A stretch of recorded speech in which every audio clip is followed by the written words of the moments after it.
Walking in the Spanish city of Valencia used to be something normal for Ferran Barber. But since the journalist's name was added to Russian blacklist in August, nothing has seemed normal.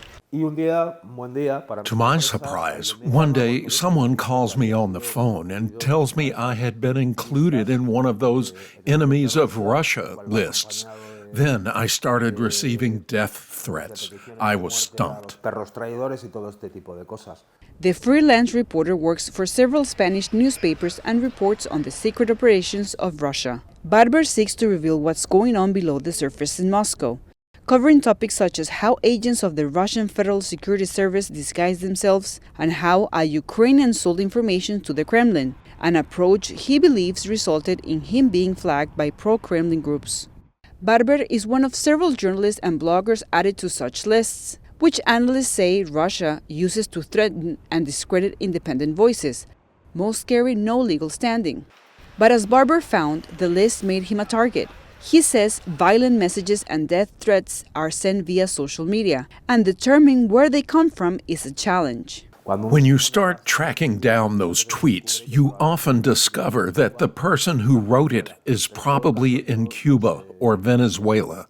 Yana Gorskaya is the research director at Freedom House. We do know that people are targeted, with threats, online threats, offline. They're surveilled.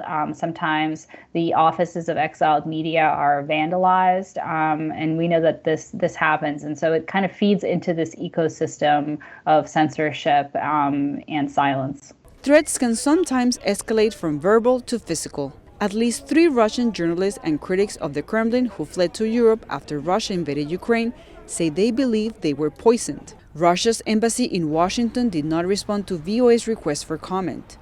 Groups like Freedom House are monitoring Russian actions, which include tapping into international systems of police cooperation such as Interpol. It does use Interpol notices to at least try and detain people.